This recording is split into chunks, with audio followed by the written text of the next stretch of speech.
What is up, ladies and gentlemen, and welcome back to another edition of the Raw Prospect Podcast. My name is Michael Ween. Wednesday, May 29th.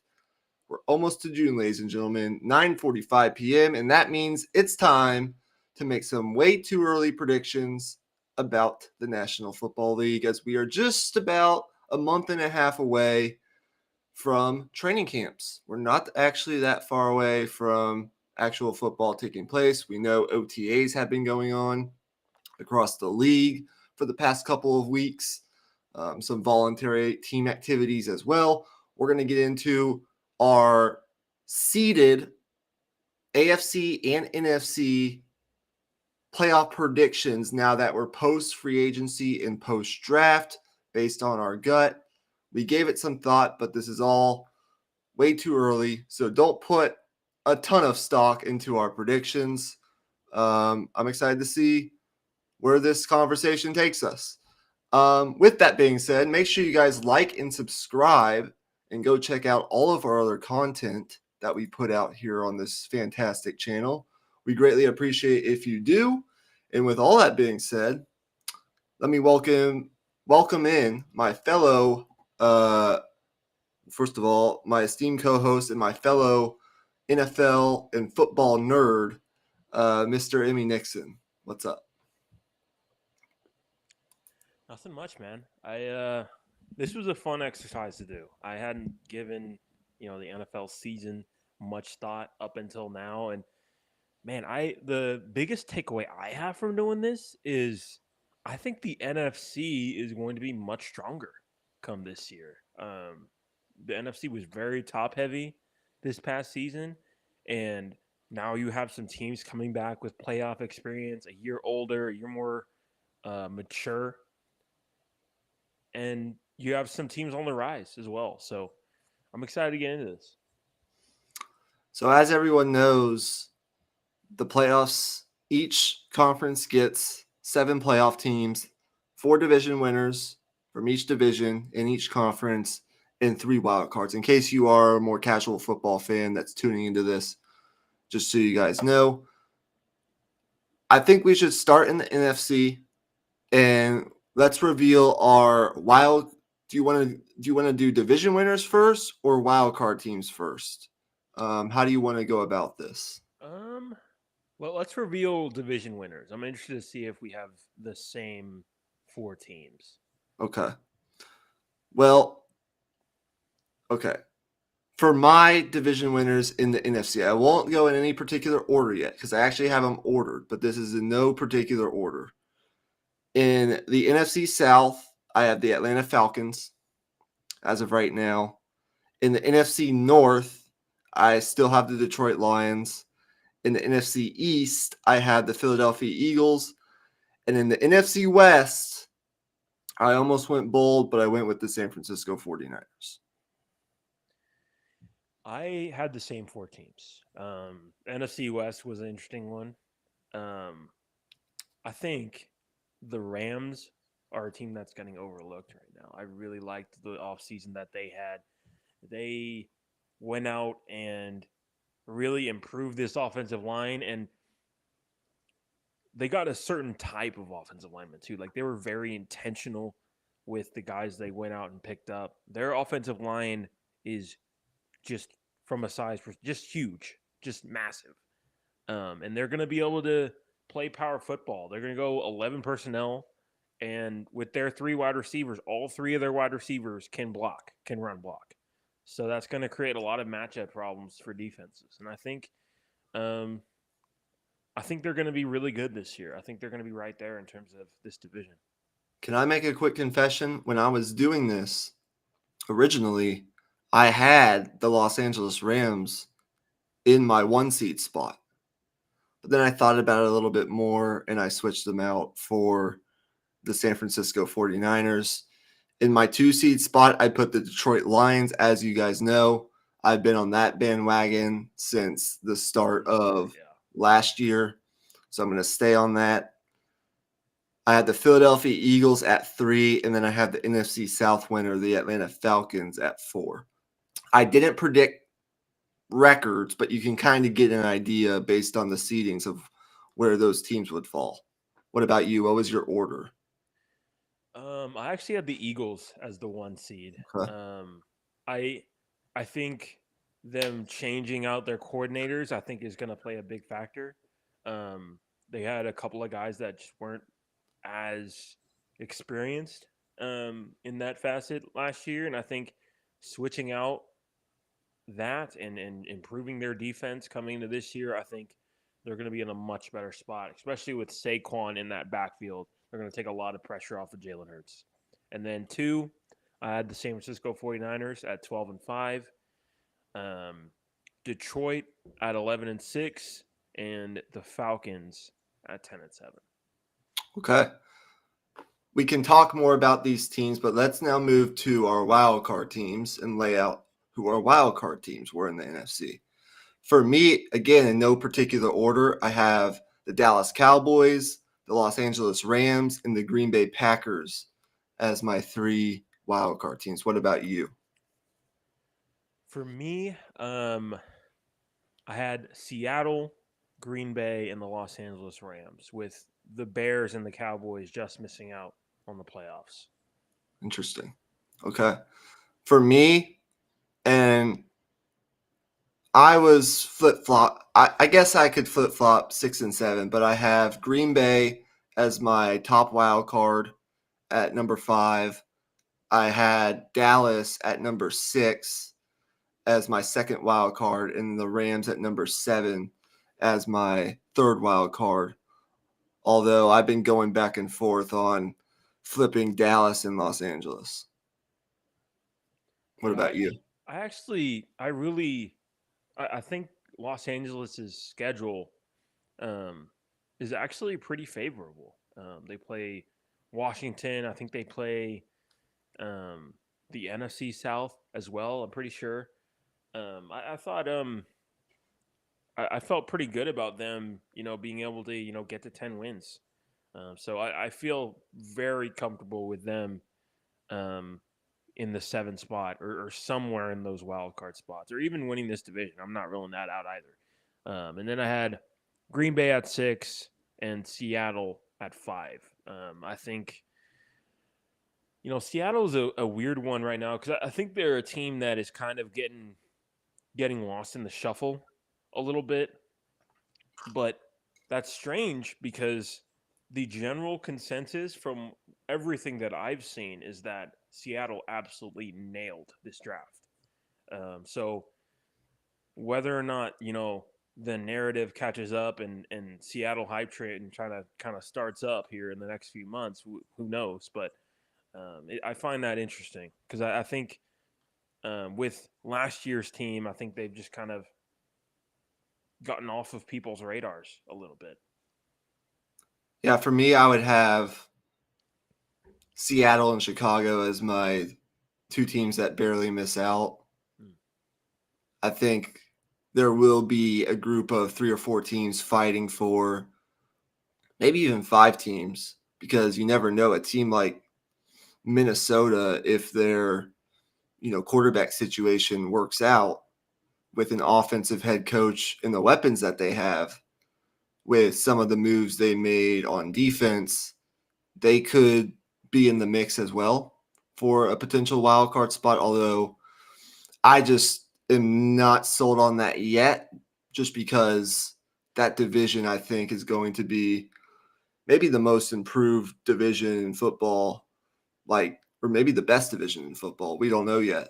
But I do think Seattle, Chicago, the Rams, whoever it might be, will all be fighting for these last couple wild card spots in the NFC. And that's something, as you mentioned at the start of this show, that we haven't always seen in the NFC the past couple of years. I do think the strength top to bottom is a lot better, and that's exciting. So let's get into some conversation about some of these teams. We had 6 of the same teams and 1 difference. You had the Cowboys missing. I had the Cowboys in. You had Seattle, and I had Seattle barely missing out. Again, these are way too early predictions. What went into your decision ultimately? I guess you kind of already alluded to it, but what went what gives you confidence that Seattle will make the playoffs? Is it as much as Mike Macdonald and your confidence in what he's going to do with the physicality of that team, the style of defense, and the personnel that they have? Is it more so maybe your confidence in their offense? I'm just curious as to what pushed you over the edge. What gives them the edge in your mind over Dallas or Well, Chicago? I think it's a combination of things. You mentioned Mike McDonald. I think he's going to be an incredible head coach. I think the defense, we've talked about it before. Their defense has so much more talent than what they showed last year. They've gotten Jamal Adams out of the building. I think that was a really tough situation because they kind of had to put him on the field with how his contract was set up. Um, they've kind of rid themselves of some of the angst, I guess, from past Seattle organizational spots, like particularly Pete Carroll, who I'm not gonna hate on Pete Carroll at all, absolutely not, but I will say that his influence on things definitely put a wrench in the chain of command, and this is what I mean. I think um, Schneider, right? That's his name, right? Dan Yeah, Schneider, the John GM, Schneider. right? Okay. John Schneider, right? Um, I think John Schneider, now that he was able to draft under his philosophy rather than have Pete Carroll chime in, I think that definitely cleared things up, and they had a very clear vision with this draft. And then I think they also won't have kind of the old school offensive mindset of what Pete Carroll brought to the table. And what I mean by that is Pete Carroll really wanted to just pound the football, run the ball, run the ball, run the ball. And in today's NFL, it just has to be a little bit more of, a balance of things. I think first and foremost in today's NFL, you got to get the quarterback in rhythm and get him going. You're not going to win games without good quarterback play. And I think getting back to that this year, I think they're going to get a good year out of Geno Smith, and they're going to get a big jump from this defense. Yeah, I could see all of that happening. For me, on the Dallas side of things, I think, you know, I think the X factor for the Cowboys, and I don't know if you agree with this, we'll do a Cowboys episode here in the next week or two to dive into this deeper. I think Mozzie Smith being selected in the first round of last year's draft is going to be, again, relied upon to help improve this team's run defense. As we know, that was a difficult problem for them last year. His rookie year was kind of rough. He was asked to do a lot in that defense right away. Had a rough run defense grade of 31.8. Dallas loses, multiple pieces in their front seven, which is going to put a lot of, I think, onus on Smith to perform on early downs in the running game. And that's really the key for me for Dallas. If they can, I actually like a lot of the moves that the Cowboys made to get younger on the offensive line. I like the Cooper Beebe pick. I like the Tyler Guyton pick. I know people are going to, get on them for not being as aggressive maybe in free agency. We can talk about that a different day. I just think, with a defense and a pass rush led by Micah Parsons and DeMarcus Lawrence, um, and other contributors, Sam Williams. I always struggle to say his name. As well. Yeah. Yep. I just think this team is gonna find a way to get in the playoffs for whatever reason. I think I don't know the running back situation. I haven't dug too deep into that, but I know you guys have. Goodness, you brought back Zeke. We'll see how that ends up working out. You have the rookie you drafted last year out of K-State. Goodness, how could I be forgetting his name? I know who you're talking about. I can't remember his name It'll though. come to me. Deuce Vaughn. Deuce Vaughn, yes. And And Rico Dowdle, right. as I well. think he's gonna be the key to that room. Yeah. I don't know. I like the Cowboys. I think that'll be a close battle for sure. Who are some other? So that was our difference in the NFC. But who are some other teams you want to talk about in the NFC and have conversations about? Well, we both agreed that the Falcons Yep. would make the playoffs. Yep. The thing that I want to discuss is, do you think, like, what do you think of them in terms of, like, what do you think their route is in terms of being seen as a true, playoff threat in terms of winning a playoff game? I don't think it's realistic for them to be seen as Super Bowl contenders as of now, but do you think this team is good enough to win a playoff game? Oh man. Well, obviously the quarterback play is going to have to be good enough. Kirk Cousins is going to have to play at a pretty high level for that in order for that to happen. He was on track for a career year last year before tearing his Achilles against Green Bay. Through 8 games, he had an 85 passing grade according to PFF with 18 touchdowns. I think, as we know with Kirk, he thrives with a good offensive line and play action, which is kind of what you have right now in Atlanta. With Bijan Robinson and Tyler Algier in that running game, I think that will help him, especially coming off the injury. The key, I think, for Atlanta will be how good can the defense end up being. I think pass rush, if I remember correctly, has been near the bottom of the league. They've really struggled to generate a consistent pass rush on a consistent basis. Right. I think adding Calais Campbell and Caden Ellis will heavily upgrade their ability to stop the run, at least on the interior. And I think, with Jesse Bates back there, you saw how much that helped their secondary right away.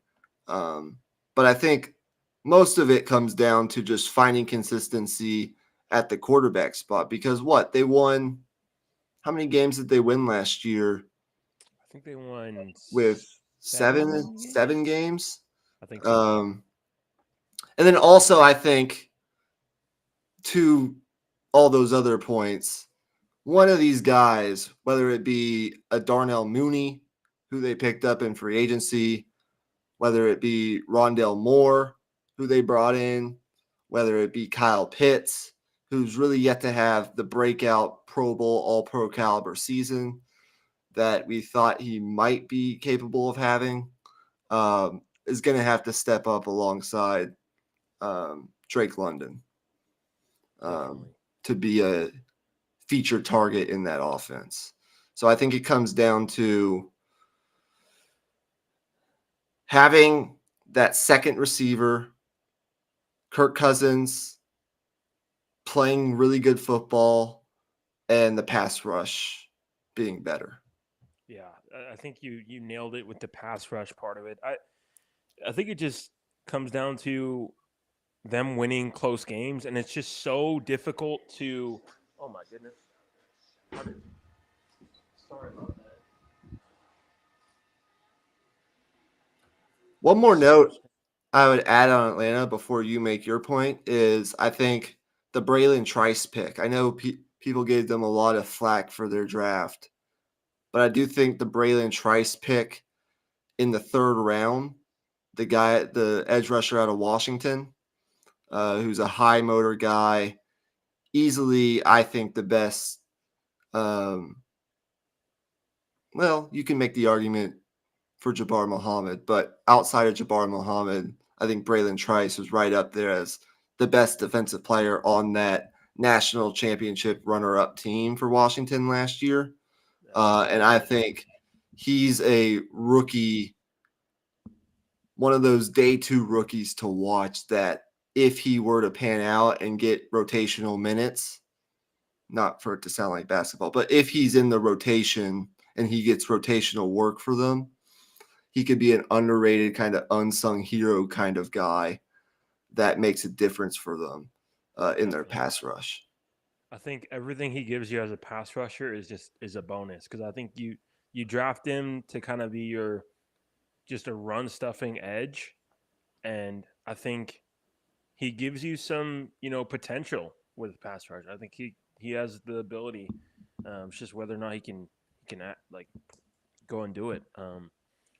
But what I was gonna say about the pass rush, like I just think it's so difficult to close games when you need a stop in late in a game when you don't have a pass rush. Like I think that's gonna be the biggest challenge for this team. Like, are you just gonna outscore teams? Is that really gonna be your calling card with a team with a defensive head coach? Like I just don't see that. So that's gonna be the tough philosophical identity thing that I think they're going to have to overcome.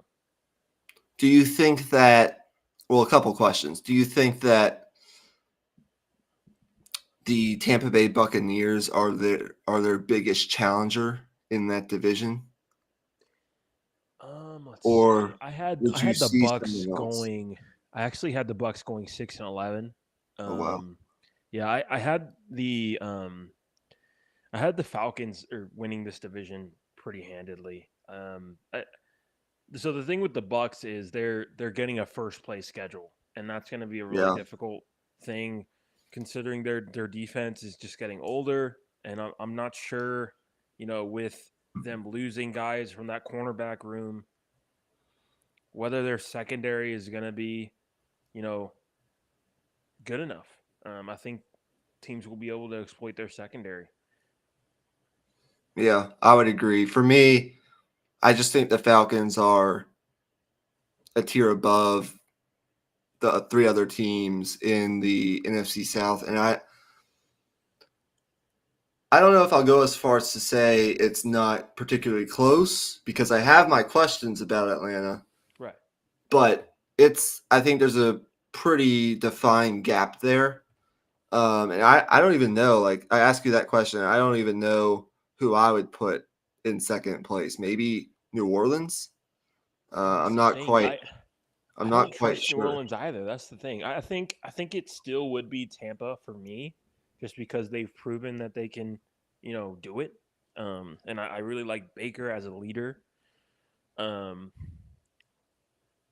think if the Bucks are able to, come out of the early part of their schedule, sitting a game above 500, around 500, I think they'll be in a good spot to fight for this division. I think it's just whether or not they can win some tough ones early on, because I think they play the Chiefs early on in this schedule. I think they play the Bengals as well. They've got a lot of tough games. Yeah. Okay, let's talk about, before we move on to the AFC, let's talk about two teams. Or let's talk about one division. Because I think we agree, like, San Francisco and Philadelphia will probably end up fighting their way in rising to the cream of the crop in the NFC if they stay healthy. Agreed. We flip-flop Detroit and Philadelphia, or we flip-flop. We had those teams in different orders, but I think those three teams probably, by majority of people, are the cream of the crop. But I wanted to talk about the NFC North because I think it's a really interesting division. I thought about picking Green Bay to win the division because I think, you can be a better football team. You can still be just as good of a football team as you were last year and win less games if you're Detroit because, again, you're going to be playing a first-place schedule. And the division got better this offseason, I would argue. And so I wanted to, especially with the moves the Bears made. And so I think there could be a situation where, both these teams win, say they go 11-6 each, and it comes down to in-division tiebreaker or a head-to-head tiebreaker here and there. I think it's really that close. But I want to get your opinion and your thoughts on Detroit and Green Bay. Which team in your eyes has a better chance of winning the NFC, or can either win the NFC with, as we know, San Francisco and Philadelphia having existed? I think choosing between them, who has the better chance, I think I would probably say Detroit. Given that I think that team is a little bit more veteran laden, like across the board. Um, they brought in, I think they brought in Carlton Davis in the offseason as well.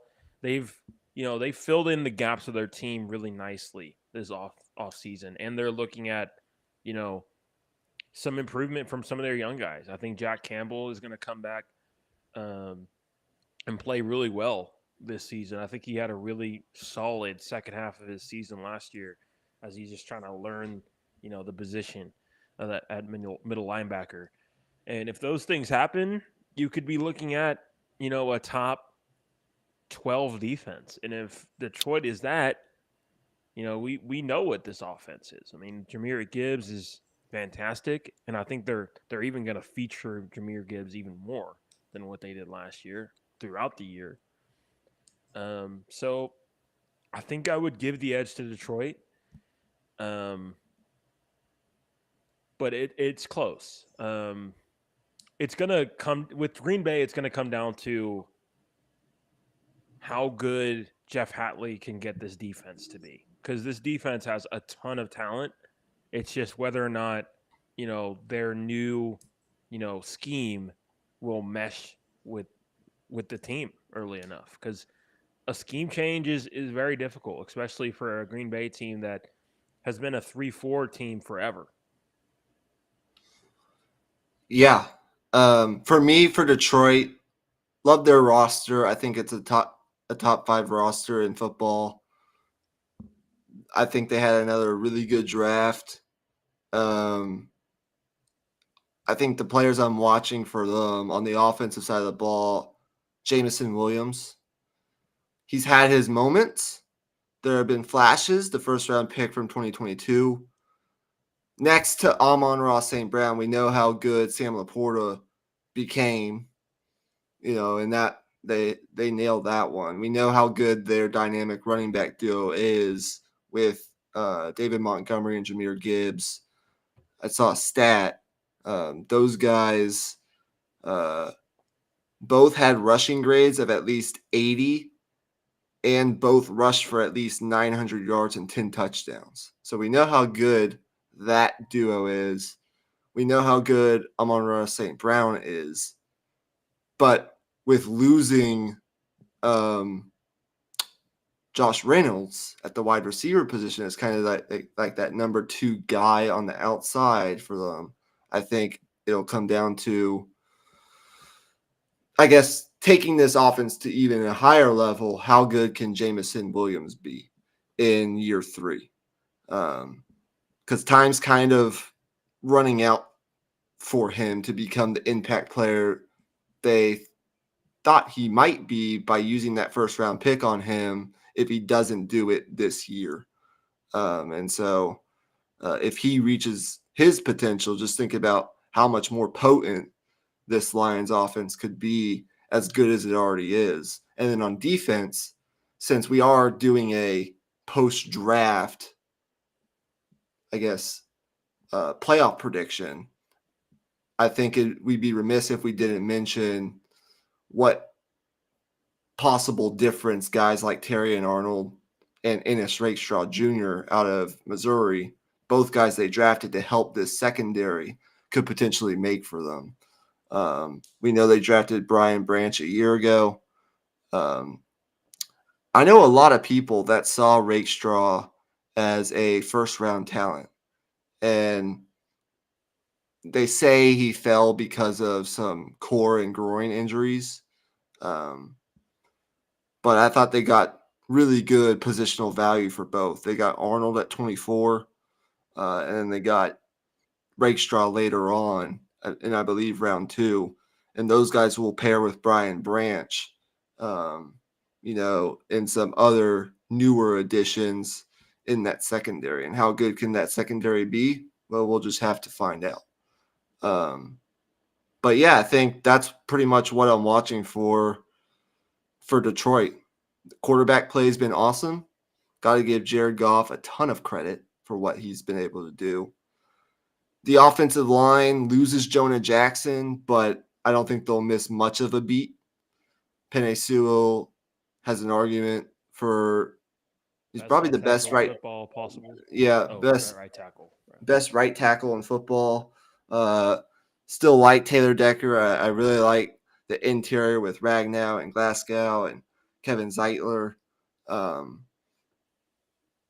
going to be a really good team. And it's interesting because I think right now their over under win total is 10.5. And I'm not sure what Green Bay's is. I assume it's maybe 9.5 or 10.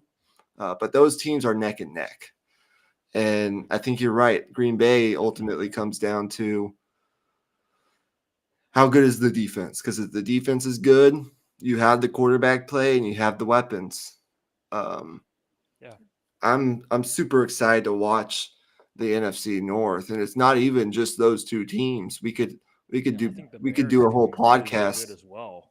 Yeah, we could do a whole podcast on the Chicago Bears and how they got to this point, if we really wanted to. And then Minnesota could be interesting if some things go their way. Yeah. So The I only thought mention real fast is that Aiden Hutchinson, I think, is a dark horse for Defensive Player of the Year. absolutely.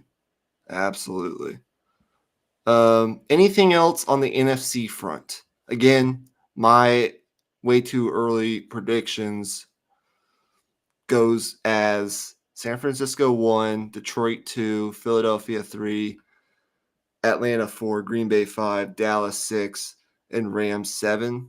Although I might flip-flop those wild card teams, but for right now, I'll keep it that way.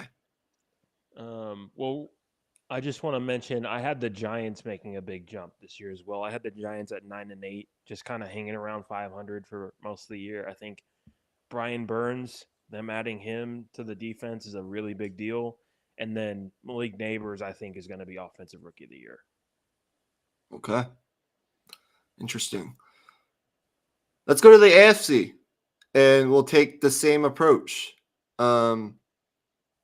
There was one division that I went back and forth on in terms of deciding the division winner, in a division that I really tussled with in deciding the division winner, and that was the AFC East. But my division winners in the AFC are as follows, in no particular order. I have the Texans still winning the AFC South. I have the Ravens repeating and winning the AFC North still. I have the Chiefs winning the AFC West, as good of a division as that could be. And then after much debate in my gut and in my brain, I did stick with the Buffalo Bills, or I did pick the Buffalo Bills to win the AFC East. Okay. Little bit of disagreement here, actually. So I had the Bengals at the 1 seed. I have Joe Burrow winning the MVP this year. Kansas City at 2. I have them both at 14-3 this season. Then I have New York, the Jets, as the 3 seed, and then I have the Houston Texans at 4.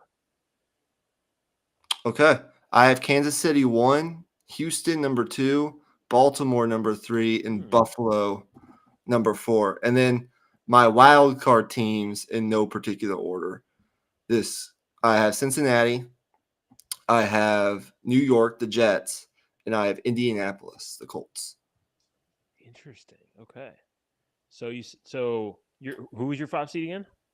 My 5 seed Cincinnati, my Gotcha. 6, and this is kind of a bold one, but I have Indianapolis, and then I have New York 7. Yeah, I mean, I actually really like that Indianapolis pick. I gotta be honest with you. Like I think we're both very high on Shane Steichen. I think he very quietly is one of the best offensive coaches in football, or rather will become that. It's hard to say that after just 1 year, but I had them just missing out on the playoffs as the 8th seed, going 10-7. In the 7 slot, I had Buffalo going 10-7, and then my bold one was actually the Los Angeles Chargers as the 6th seed. I believe in what Jim Harbaugh is doing there. I think them, going offensive line in the draft says a lot about what they want to instill in terms of mindset with this team. And I don't think things will be perfect, but I do think them having an identity is just going to be it's just going to pay dividends. I mean, they just haven't had one for so long. And then at 5, I had the Baltimore Ravens. Okay, so I think I'm a little higher on Houston. I have them only as a little because I had Houston tied with the Jets in terms of record, so we're both I think I have them as my 2 seed. I have Kansas City my 1. Baltimore my 3. You have them at 5. We both have the same AFC East teams in the playoffs. We just flip-flopped our division winner and our wild card. We both have the same AFC North teams in. We just flip-flopped division winner and wild card. And then I have the Colts and you have the Chargers as the other team. And listen, ultimately what it came down to for me, I had the Chargers and the Steelers just missing out on the postseason. And I think there's some symmetry here because you had your team, the Dallas Cowboys, missing out on the postseason in the NFC barely. And I have my team, the Pittsburgh Steelers, missing out on the postseason barely. As of right now, people, chill out. It's May. This could definitely change when the season gets closer. This could definitely change when the season gets closer and we start drinking the Kool-Aid, when August comes around, and it probably will.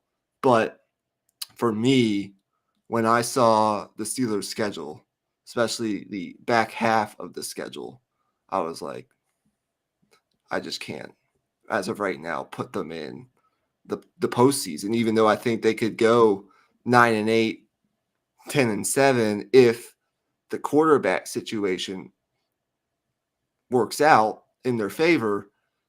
I think they had the roster to do that. Playing all 6 of your divisional games and the Eagles and the Chiefs in the last 8 weeks of the season, it's ridiculous. I just couldn't do it. And then I really went back and forth on the Chargers. I really think they could make the playoffs, but I'm just not there yet.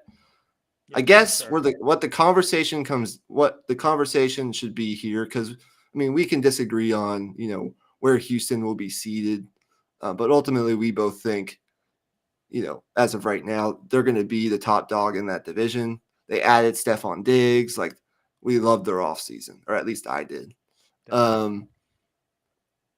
We both agree Kansas City. We've said it countless times here on this podcast. Just don't bet against them. You can have them seed 1. You can have them seed 2.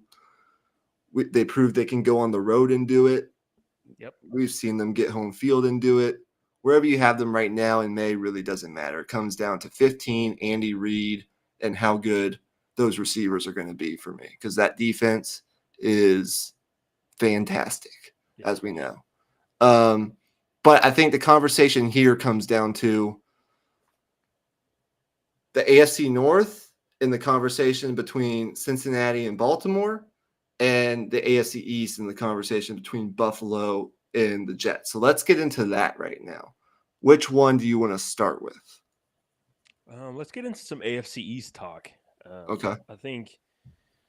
Okay, so for me, I'll start with the Jets. I think they have a lot of tough game. Well, they have that tough game early, obviously, with San Francisco on the road. But if you think about it, past that game, their schedule really lightens up within those first 5 weeks. I think there's a chance they come out of that 4-1 or 5-0 if they can steal that game in San Francisco. And I also think that their offensive line situation, I think that they addressed that well. Now that they brought in Olu Fashanu or Fashanu, sorry, um, as well as some of those veterans, Tyron Smith and the guy from Morgan Moses, sorry, from Washington. I think with those three guys, you have some insurance in terms of whether those, in case like some of those guys get injured, and I think having Olu Fashanu as a swing tackle, I think that's a luxury that a lot of teams just don't have. You can question maybe their depth at wide receiver, given Mike Williams has his injury concerns and all that, but I think they upgraded in a lot of spots at the end of the day, and if they get to the playoffs, and kind of get healthy at the right time, I think you could see the Jets really challenge, any team. Yeah. For me, for Buffalo, as I had them winning the AFC East as of right now, there are a lot of elements to this, right? And I do think and will acknowledge that, with all the roster turnover, with Aaron Rodgers due to, as fast as he was able to recover from his Achilles injury and get back, on the practice field, with the Jets poised to rebound with their quarterback situation, the improvements that they made through the draft and so forth. And with the Dolphins still being a legitimate threat, I think, in the landscape of the AFC with Tua and their weapons, although they did lose important pieces on defense, we'll have to see how that ultimately works out. And that was ultimately, I think, the thing that pushed them out of the postseason for right now for me. What I will acknowledge is, yes, the Bills' stranglehold on the AFC East, over the last 4 or 5 seasons is in jeopardy. You could argue that no team's roster took a bigger hit this offseason due to cap casualties than the Buffalo Bills. I mean, Stephon Diggs was traded, Gabe Davis out the door, Tre'Davious White, Jordan Poyer, Micah Hyde, that great safety tandem that they've had for years is gone now. That's a lot to lose, no doubt about it. But just for me, I think having Josh Allen under center for this team plays a factor. Quarterback plays so important. And I don't necessarily know that, I know people are killing them for maybe the lack of value that they received for Stephon Diggs and this and that. But I actually think there's a flip side to this, which could be that this turnover and potentially, getting younger at some of these positions could actually end up being a good thing. Now, Yeah, I agree. what I will say is the Keon Coleman pick is going to be the X factor for me. Yeah. Because I think a lot of people look at Keon Coleman and he was kind of a enigma going through the draft process in that the highs on his game tape are unbelievable, but he was kind of inconsistent. And although, he looks like a freak, if you've seen some of the pictures of him, working out, uh, his testing numbers were kind of inconsistent as well. Yeah.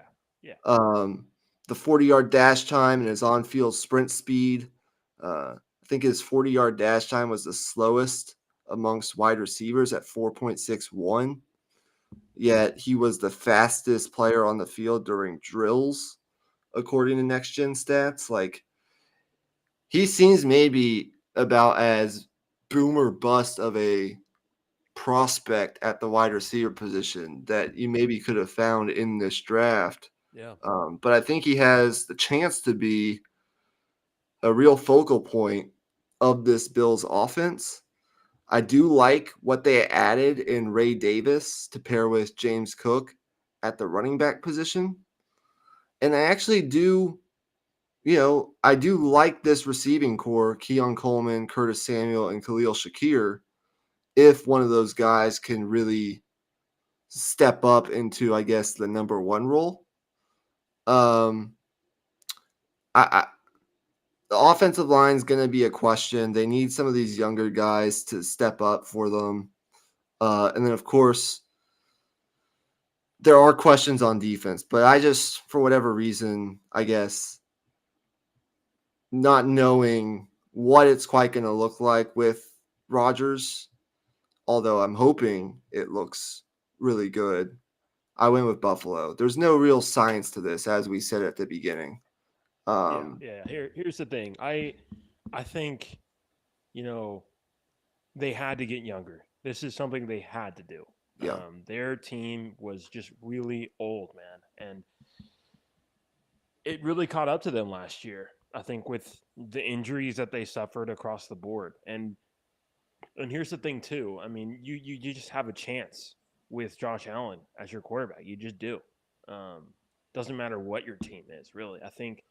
Um, I think he's one of those guys that I could definitely see winning MVP just because the narrative is on his side, I think, this year. Like, I think if he is able to win the division with this team and be a top 3 seed in this AFC, lead this team, I think you could see him end up winning the MVP award. I really do. I think that's a real possibility. Do you think this is a do it or lose your job season for Sean McDermott? Um, I wouldn't say that, but I think I would say it has to look good. Like it has to look, like they can't lose ugly like sometimes they did last year. Like games like against the Broncos where you lose because you had 12 guys on the field for a field goal attempt. Yeah. I mean, that can't happen. Mm-hmm. If you're gonna lose games, just lose normally, I guess. If that's, I mean, Yeah. I don't know if that made any sense, but Lose competitively. Look yeah, like a yeah, team that's buttoned up, knows what they're doing, and is situationally good. right. Competence, Because that's really where, if they're not situationally good, that's where they're going to point to coaching. And definitely. that's what could get Sean McDermott in trouble. Um, if they do get in the playoffs, because we both still have them in the playoffs, is there a minimum expectation? Is it to win a playoff game simply for Buffalo? Because we've thought all along that with Josh Allen, the expectation should be, compete for Super Bowls. And it seems like we've reverted back. A lot of people have reverted back to maybe, get in and win a game. Do you have any opinions on I their mean, expectation I'll for put it this way. I postseason? think if I'm a Houston, if I'm a Baltimore, a Cincinnati, and I've got Josh Allen coming into my house for Yeah, a wild card game, I yeah. mean, I wouldn't feel great about it. No, I would So not either. I I Um, think I think that's a fair expectation with him as your quarterback. One thing I will say is cornerback was sneakily kind of a strength for them last year. And look, they lose Trey White, but they were kind of deep at that position already. And I think guys like Russell Douglas, Teron Johnson, Christian Binford all graded out really well in their PFF coverage grades, 81 and above, and finished among the top 20 PFF graded cornerbacks last year. I So, still haven't given up on Kyrie Elam either. yeah, exactly. He's another young guy that could be a really nice contributor for them. I actually still kind of like their secondary. Um, I guess my last question for Buffalo would be like, what is your biggest question defensively for them? Um, well, they have good players, but my question is like, where are the game breakers? Like the just Yeah. you look at Cincinnati, they've got Trey Hendrickson, wrecking games on defense. They've got in Cincinnati, Chris Jones. They've got Trent McDuffie, those types of players that just know how to get it done and make plays when it matters. And for the Bills, we thought that would be Von Miller, but that hasn't been the case. Mm-hmm. So my question is just: is it Ed Oliver? Is it Greg Rousseau? Like, who's it gonna be? Yeah. I do think, getting healthy again will be good for the defense. But yeah, I think that's really it for that conversation. In terms of the AFC North, man, it's always going to be a bloodbath. We know that. It's probably going to come down to the last couple weeks of the season. It's probably going to come down to head-to-head record in division, because I do think Baltimore and Cincinnati both will be really good football teams. I think for me, things to watch for Cincinnati, as I do still have them, as my top wild card team, kind of almost neck and neck with Baltimore at the end of the day. You trade Joe Mixon to the Texans early in free agency, and that left what was already kind of a thin running back room. But they would go out and they sign a good veteran in Zach Moss. And then I think they went out and drafted Travion Williams. They bring in a couple other guys. They really like Chase Brown as well. Yeah, Chase Brown as well. I think Moss will be an X factor, as I think he's probably expected to be their featured back. Right. And it's really his first time holding that particular role in his 4-year career, although his career, he's coming off his most productive season. Yeah, he was really good in Indy. He was really good in Indianapolis. So I do think that running back room can figure it out. And then I think Jermaine Burton, with Tyler Boyd's departure, he ended up, I think, in was it Los Angeles with the Chargers? I think he signed with the Chargers, if I'm not I think so. mistaken. Yeah. And with some uncertainty around the situation with T. Higgins, Burton, I think, will end up being an important guy in this offense.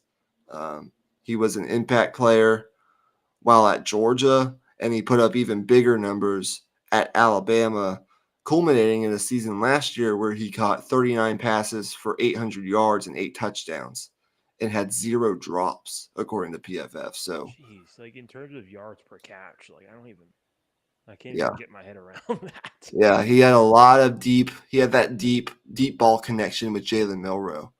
And ultimately, I think people are interested to see, if it looks different at all with Joe Burrow coming off the interesting wrist injury that he had. But ultimately, I'm not betting against Joe Burrow.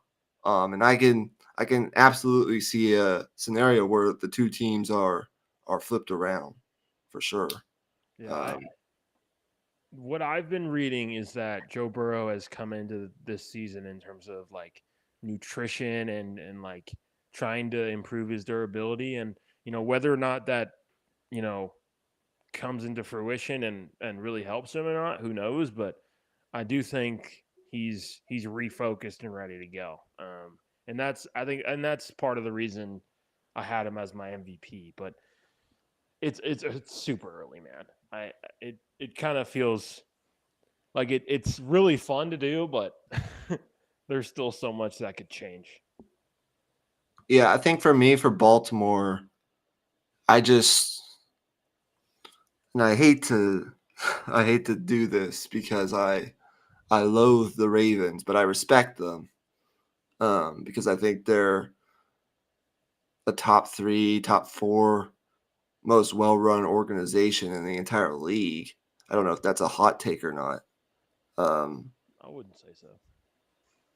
I just think adding Derrick Henry to what already is a wolf rushing attack with Lamar Jackson, adding a guy like Derrick Henry who still gets it done. He's getting up there in age. He'll be 30 when the season starts, I think. But he had a 90.1 PFF grade last year, which is the second highest mark of his entire career. So I don't really foresee any sort of precipitous drop off there. And then Jackson, on the other hand, just he seems to get better every single year. And it's not always things that you notice watching the games, but he always seems to improve on something every single year. And I'm expecting him to do much of the same this year. Did you see he's down to 205 now? Yeah, that's interesting. And then I guess I don't know what else is interesting about Baltimore. I guess They re-signed Madubuike. I think that was that a was big deal. huge. That was huge. We know they draft well. Nate Wiggins is going to be really fun to watch, along with Kyle Hamilton in their secondary. Um, and then ultimately, like, I wonder how a guy like Tez Walker will factor into their receiving corps. Yeah, it's just it's hard to know whether or not last year would be their best chance they're gonna have. I Yeah, don't know. It's you just kind of have that sinking feeling with them, like you just feel like they really missed out on their opportunity, like sitting there at home, you know, against a Kansas City team that everybody thought was not as good as past years, but they didn't get it done. yeah. Yep, that's ultimately really what it comes down to. I guess to wrap this thing up, in terms of the AFC North, um, we kind of mentioned Pittsburgh, but what do you think of Cleveland? Um, What where would you have do them I right think of now Cleveland? in the landscape of the AFC? Like as good as it is, where there may be like one or two bad teams, realistically, when you think about it. Well, Where would you have Cleveland? I was on the record as being high on them multiple times last year, and so I come into this year just kind of like Ah, fuck them. it's like fuck Cleveland, bro. Like I'd like let me just see what they do first. Like I'm Yeah, kind of done with the whole Deshaun Watson is gonna be Deshaun Watson again thing. Like I just don't think that's gonna happen. Um, I yeah. think the most entertaining part of this Cleveland team next year might be the prospect of Jameis Winston jumping in there and causing some shit. I would love to see Jameis Winston quarterback that team. I just think that would be not the not the shit on Jameis Winston or anything. I just think that would be hilarious karma.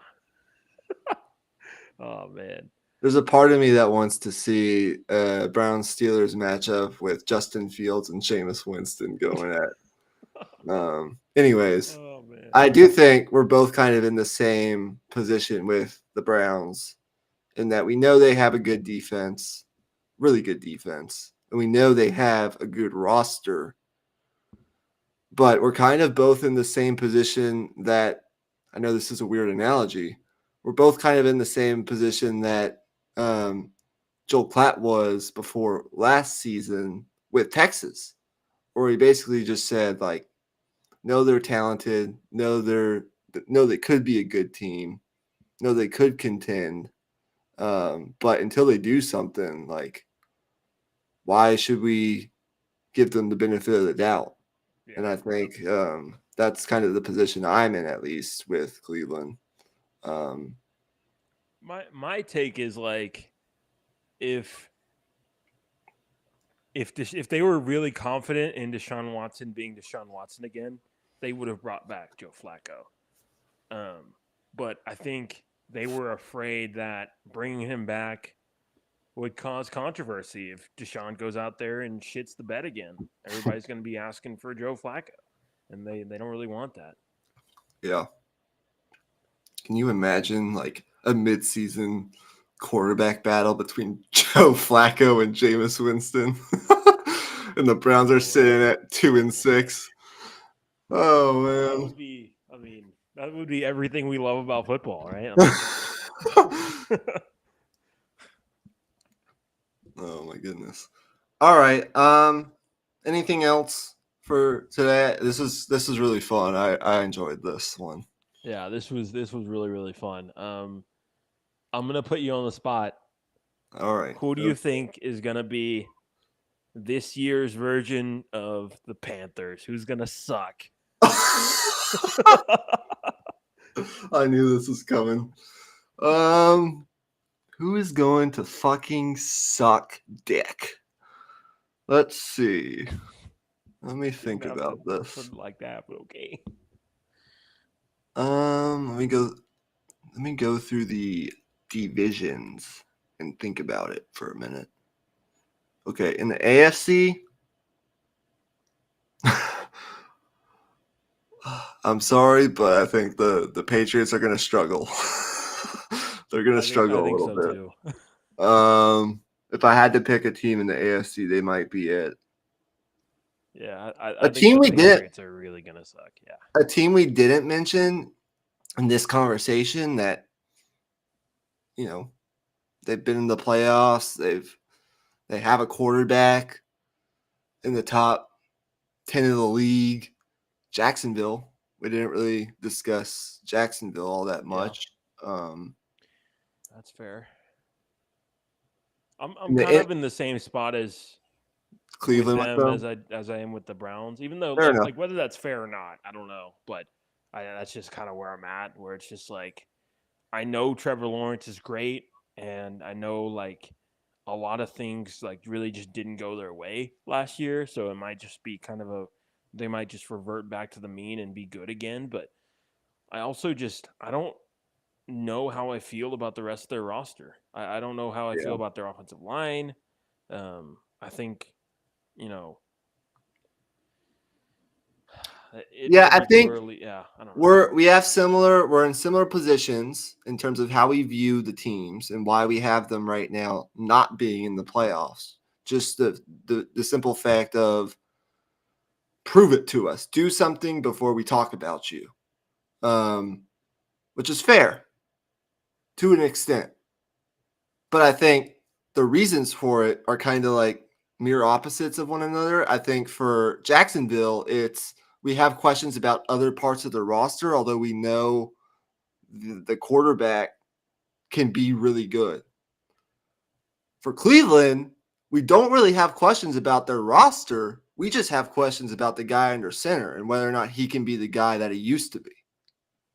Yeah. And so I think we view them in similar spots. We just, for different reasons, and we agree on it.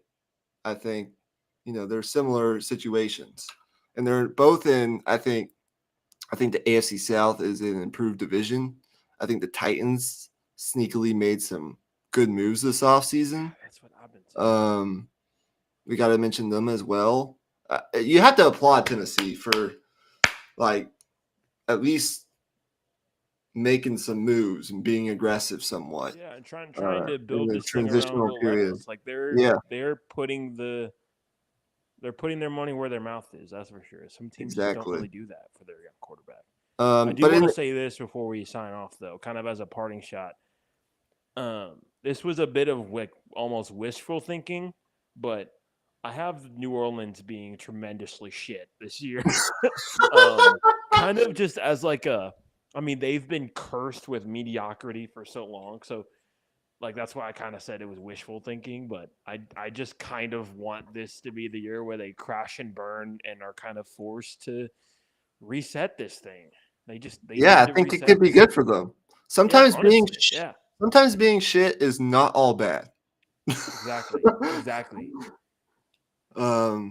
Yeah, I think them, and because I was going to ask you, like, my next question before we signed off was going to be, okay, I said the Patriots in the AFC. Outside of that, I don't think they're going to be any like super horrible teams barring important injuries. In the NFC though, who would be like your two, like if we're thinking about um who will get the top 3 picks in next year's draft? Who do you think, if you had to point to 3 teams right now, just based on how you think they'll do and how shit you think they'll be, who would those 3 teams be? We agreed on New England. Who would those other teams be? Would you say like, Well, I'm gonna throw New Orleans in there okay, just because I want to. And then the other team would probably be I don't know. This is a hot take, but I have a bad feeling about Washington. Um, I don't like their offensive line like at all. yeah, Um, fair enough. It's a fair, as good as bad as it was last year. It's a fair thing to think. I mean, yeah, they didn't really address things. They currently don't really have a starting caliber left tackle. So that's I don't not know, great. man. It's not a good spot. But I Yeah, think it'd be them or Denver. yeah. You might want to have a left tackle in your division. Yeah. Given that Micah Parsons exists, DeMarcus Lawrence exists, the Brian Eagles pass Burns. rush exists. Yeah.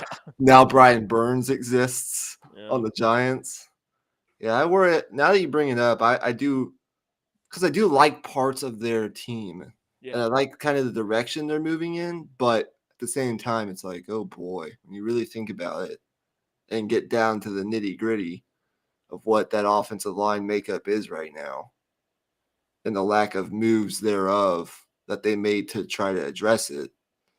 I'm not so much worried about the Commanders because I could give less of 2 shits about the Washington Commanders as a franchise. Yeah.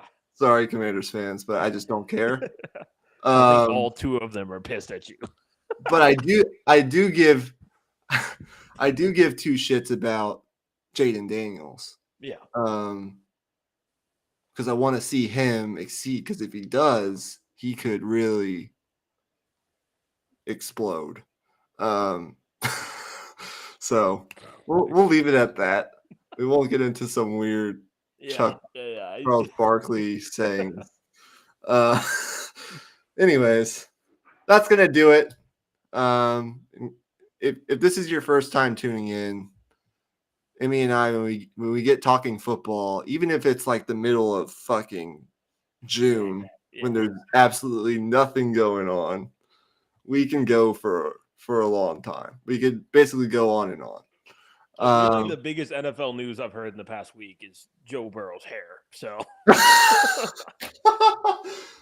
Yeah, it's been that and some franchise tag like holdout situations and OTAs. That's basically been it. But yeah, if you like Joe Burrow's hair, make sure you leave a like on this video. Give us your playoff predictions at this particular moment, based on your gut, whatever, how's your team going to do? Now that the schedules are out, I think this was a good time to do this exercise. And we'll see you soon on another edition of the Raw Prospect Podcast. Peace out.